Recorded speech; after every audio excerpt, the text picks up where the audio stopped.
Welcome to the Orykl Podcast, where we ask the big question: Hey universe, what's going on?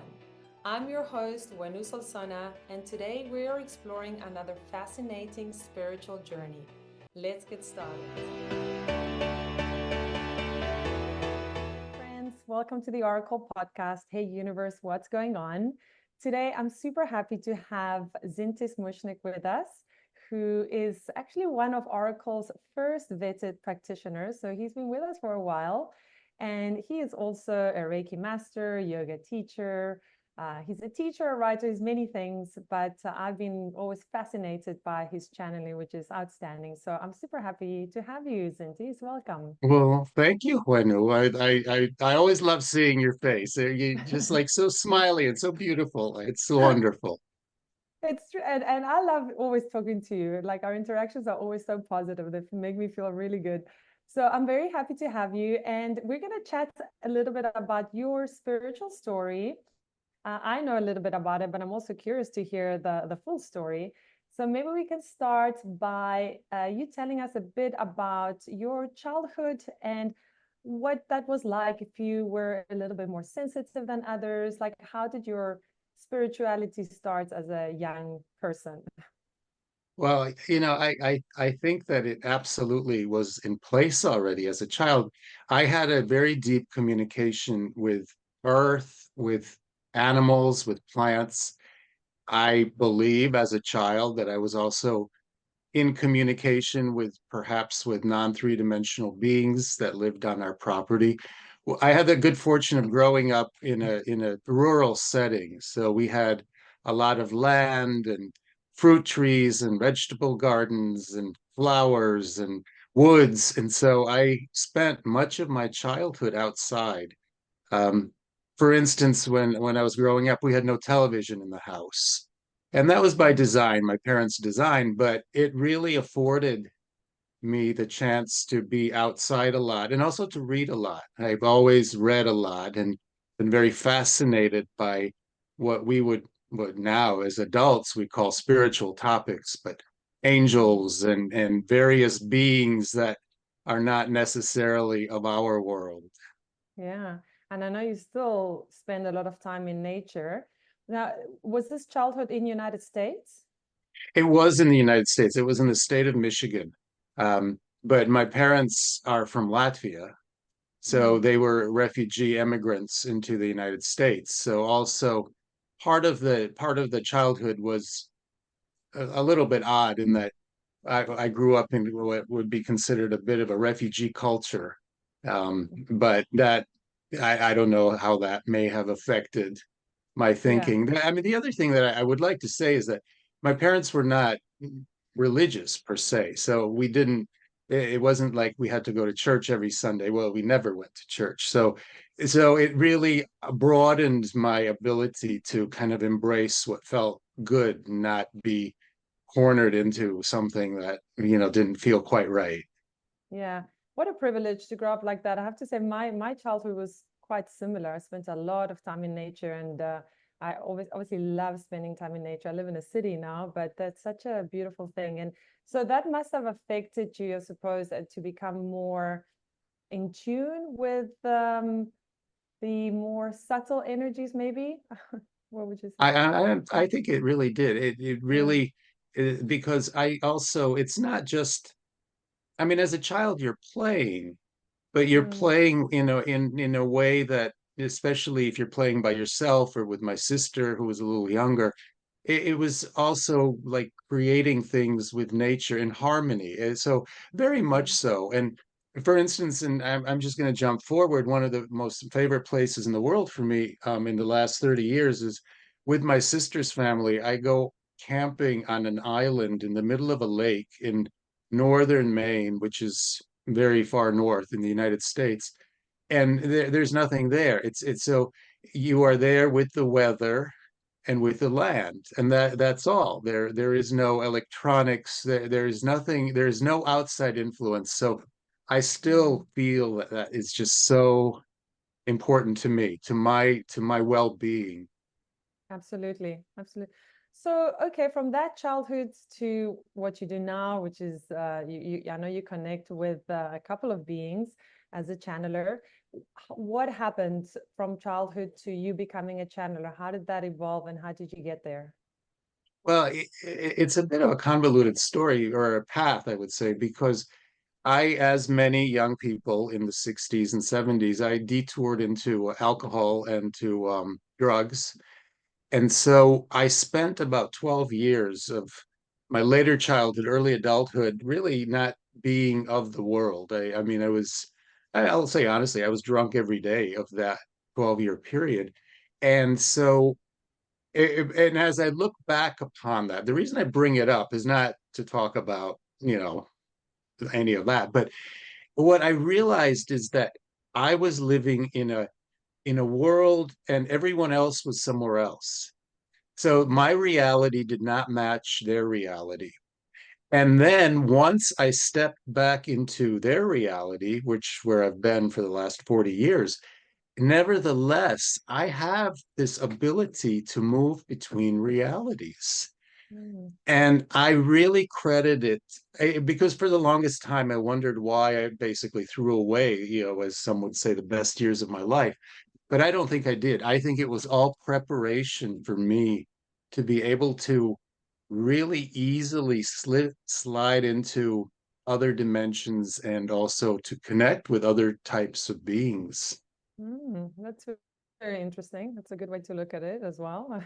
But you're right, because you are sort of in another space. So I don't know how to explain it. But so if you were used to that, to coming in and out, that's interesting. So you got out of this 12-year period. How did you get out of it, and why?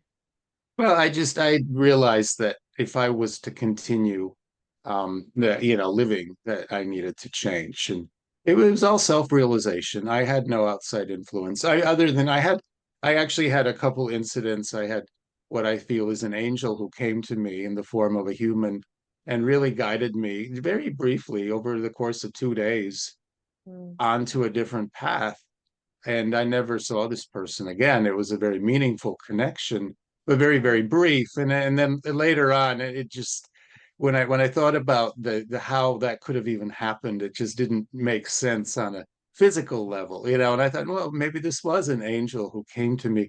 But one thing I would say is even during those 12 years, I was very highly psychic. I've always been very psychic. And so I've always gotten impressions, and generally as you we all know, and as humans we tend to discount them or to otherwise to sort of not pay attention to these things. But also when you're drunk, for instance, those filters are gone, and so I would get impressions and I would speak them, and then people were really quite amazed at what I was, getting and where it was coming from. I don't know. I mean, I really, whether I was channeling already at that time or it was just my own abilities. But so then once I left my drinking years, let's say, I very quickly I embraced yoga. I became a Reiki healer and eventually a master.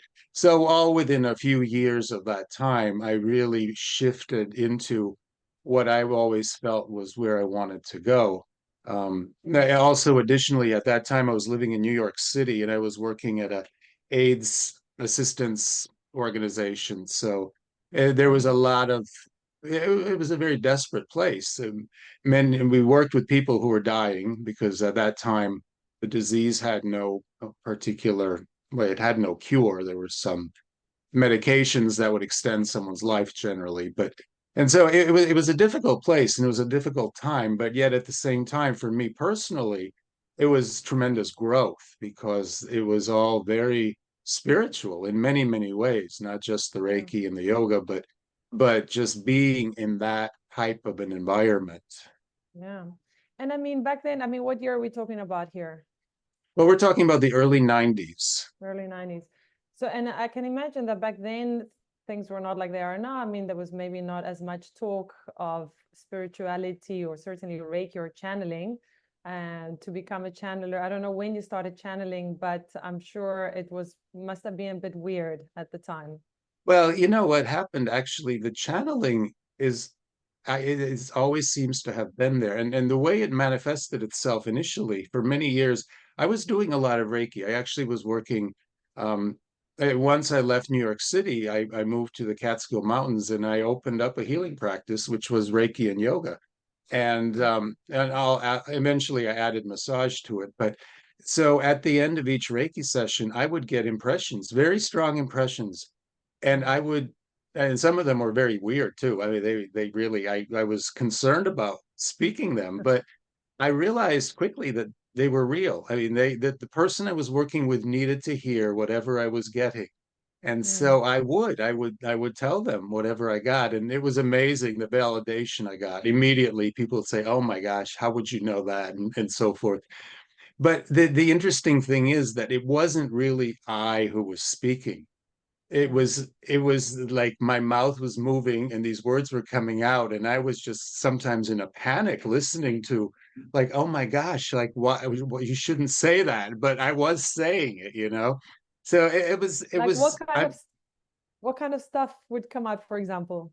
Well, I would sometimes it would be medical things. For instance, it would Okay. be, someone had come to me and it was a medical diagnosis.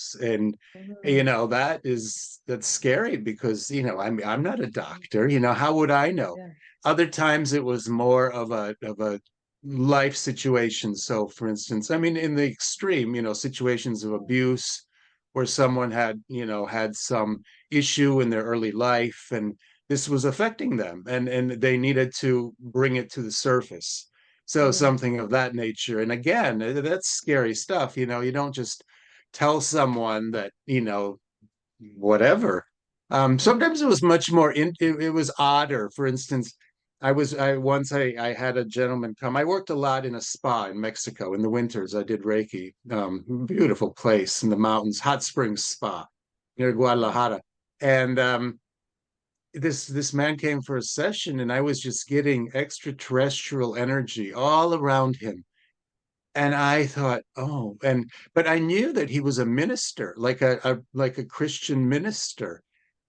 Wow. And so it was but it was so strong. I said, I'm going to tell you something. And this was me because I was filtering it. I like, and I said, I don't know where this is coming from. And what he told me was the most amazing thing. He says, "Oh, that makes perfect sense because he is part of a group at the United Nations of theologians and various religious practitioners from the entire world, including shamanic traditions and all sorts, who were trying to move humanity into a different direction." And he Mm. said, "Absolutely, we have discussions about all sorts of things." And Mm. so it just all fit in. It was like such a wild kind of situation, but I Yeah. loved it. I mean, and so it was the validation of those types of conversations. And Mm. then and see, channeling has always been this deep desire of mine and interest. I started reading channeled materials when I was 13 years old with the first Jane Roberts Seth book. And Mm. for anyone who's been into channeling, it's sort of like the first real kind of opening into the United States, into the modern world in the early Yeah. 1970s. Yeah. And then eventually I trained and started connecting more officially, so that I know who Yeah. I'm connecting with and that sort of thing. Yeah. So tell us about that. So I remember that you were always interested in channeling. You started learning about it because this is something people can learn, right? And I don't know if everybody knows that, but I mean, Well, some, yeah, yes and no. I mm, really believe that there needs to be. I mean, the book that I wrote that with Joshua wrote it and I typed it. But Joshua, that's one of the beings or entities, energies that I channel. He says that everyone can channel and learn to do it. I'm in my experience as a teacher trying to teach people to channel. mm, For some people it happens a lot more easily than for others for various reasons. mm, But the point is that yes, you can learn. I mean, I teach, and certainly the class that I took was interesting. There were 40 people in the class to start, and and not everybody was able to within in the course of 2 days or 3 days to really pick it up. And Yeah. they were very disappointed. Obviously, people had come a long way to learn this, and it just wasn't working for them for whatever reason. But I believe that most people certainly have the ability. Whether they allow it to happen is really another matter. Yeah, no, I completely agree. It's like they say the same thing for me for singing, and there's no ways I can sing. No, but I get what you're saying, and it's absolutely true. Some people are just also more psychic, more. I mean, look how you grew up. It's also our story, right? Our parents, what we were told, our beliefs, a whole bunch of things, even our physical body. Okay, so you started learning, you did a course, and how did you get started into really channeling for other people? Well, I tell you, there was about a year of panic because the teacher told me that I was really good, and I Mm-hmm. kind of thought that yes, it's working, but it's again, it's a trust issue. You're opening yourself to other energies, and then yeah, I'm a semi-trance channeler, so I don't really hear what's going on. I have no control, and that's really the biggest challenge is letting go of control. It's like, okay, just it's someone else is going to take over here. But I had a close friend who was very interested in channeling as well, so he was always like pushing me along. He would come over and we would practice, and he like say, okay, well, this was good, this maybe wasn't so good. He was very honest about it, which is Good. useful. It really is. Yeah. And then actually what happened is I took a 3-month trip around mostly the United States. I went down into Mexico for a while too, and connecting with people that I knew. And so I was like saying, okay, well, I do this new thing. I do channeling. Can I do it with you? And so yeah, most of them were very interested on some level, so they let me practice with them. And then after that, I felt confident. So I Mm. set up a website and I really started, attracting clients, and was very fortunate to have an interview with Kevin Moore, who, yeah, highlighted my work also in his podcast. So, and then, from there, it just has kind of taken off. Yeah. And I know you connect with the energy that you refer to as Joshua. How did that relationship begin? Was it from the get-go that you guys were connected? No, Yeah. it actually evolved a little bit. There were I initially I was just kind of like drawing in various types of energies, and they were all over the board. Many of them were earth based, or what we would call elemental. Um, but then a certain type of a message and a certain type of a voice started coming through while I was working with Fernando, my friend, and we called that energy Benjamin. For I don't remember why. And so Fernando and Benjamin had several conversations, and then one day, like, apparently the tone shifted a little bit, and Mm-hmm. he said, well, who is this? And it was Joshua. And what Joshua said is that it was just Joshua was kind of the fine tuning, energetic fine tuning to allow the connection to be good and strong. Mm-hmm.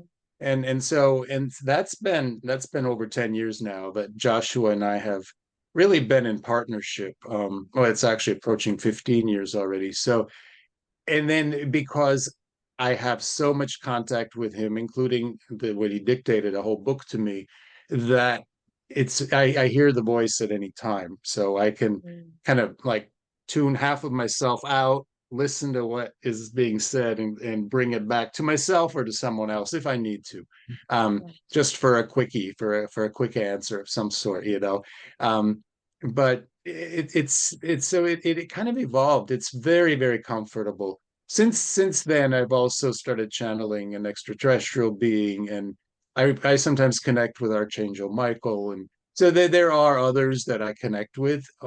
And those connections are becoming easier and easier as well. They just with time. I mean, I'm allowing myself very much to open, yeah, just to be open Mm. and allow it to flow. and trusting that I'll be safe and whatever. And it works out. It works out fine. Yeah.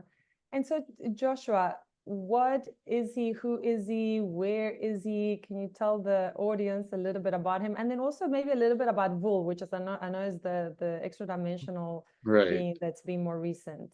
Right. Well, Joshua is not actually a being per se. Joshua is energy, fifth dimensional energy. And as first off, they always remind me there is no individuality, there's no gender. They are they. So they come together. It's energy that comes together. Actually, Joshua has made it quite clear that whoever they are speaking with in terms of a client, that their makeup will change slightly, um, kind of from a large pool of energy to be really specific to that person, so Okay. that whatever that person needs in terms of how the approach will be made is tailored a little bit. But they have no space. For instance, they are outside of our dimension, and the connection as I feel it is simply it's energy that just kind of washes over me as and it comes in from the top, and I recede to the bottom, and then I sort of move into the earth for safekeeping while he has control or they have control over my body. So it's hard to identify them. The name also is just it could be anything. I mean, they always remind us that names are a very human thing. We need to label things. There is what they call a universal kind of fingerprint or signature that we Mm. all have, so that outside of even our bodies as we are in this lifetime, in other lifetimes that same signature follows with us, so that we can be tracked and we can identify each other. So we don't need to see each other face to face. You and I would know each other in another lifetime, in another place, if we can identify that particular signature. Wow, that's cool. And Vuhl? Well, Vuhl, that's a whole other story. So about a year ago, I started getting this very strong feeling that there was a being, and it was clearly a being that wanted to make contact. And Vuhl is a three-dimensional slash fifth dimensional being.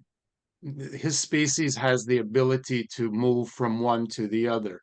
They're crystalline beings, and they're from a planet called Nejukme, which is somewhere out there.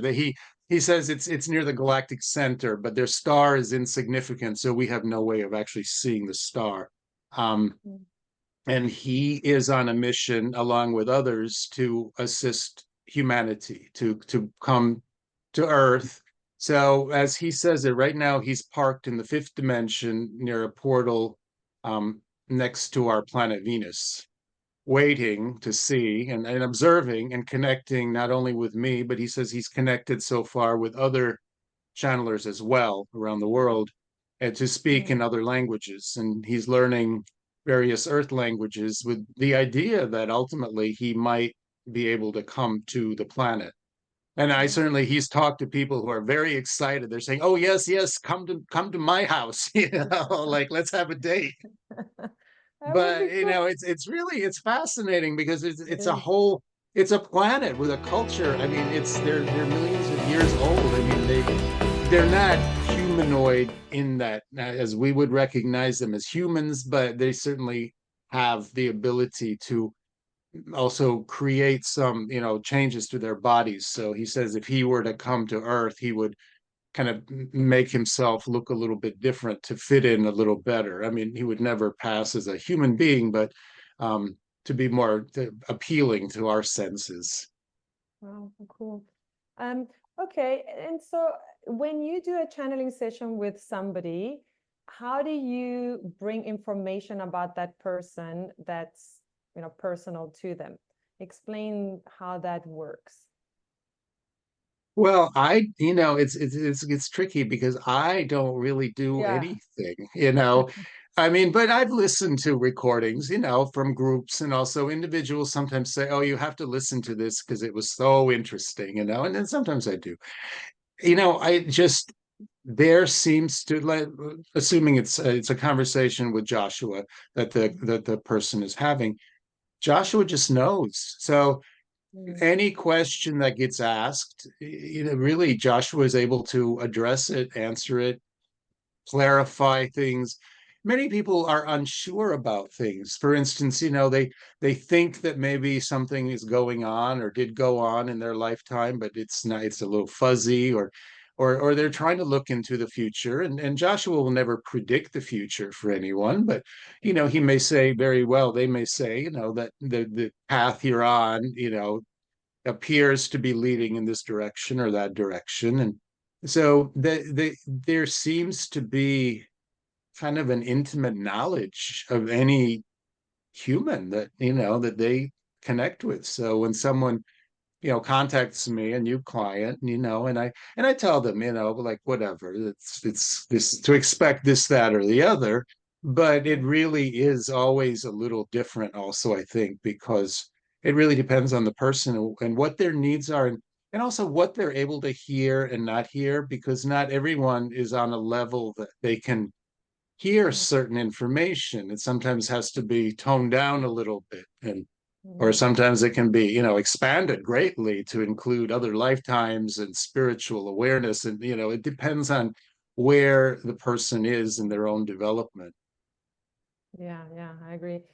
Okay, and is there something that you've learned from Joshua Vuhl or just channeling that you would like to share with people? Well, I think and this is mostly from Joshua, I think really it's I have learned that there's just so much more. It's just that there is a universe of energy that is just filled with love and with patience and humor. Also, Joshua has a tremendous sense of humor, but it's not just to Joshua. I think that it's so important to allow ourselves to expand outside of our physicality, and to just, even if we can't connect in the same way that I do, just to really embrace the idea that there is so much more there, because it makes life on earth easier also. Because then, those little things that sometimes humans get so frustrated with or excited about, ultimately they mean nothing. It's and we're and the, I mean, the other thing I ever truly truly believe now is that we are timeless. We are really, as Vuhl likes to say, and this is a good one. Vuhl says, well, you're star beings, but you just happen to be living on the planet Earth. But Mhm. from our perspective, you are just as much star beings as we are to you. And if you put it into that context, Mm. then it really changes kind of the way we can view ourselves. Absolutely, absolutely. Well, Zintis, it was so lovely chatting with you. I can personally say that I've had a channeling session with you and I found it amazing. You're very accurate. Well, Joshua is very accurate, very specific, specific to me. And I think it's wonderful. And I hope, you can help many more people. So, yeah, any last parting thoughts before we close off? Well, no, it's always great to talk to you. So anytime, just, happy to do it. Wonderful. Thank you. Okay. Thank you, Zintis. We'll see you soon. All right. Bye.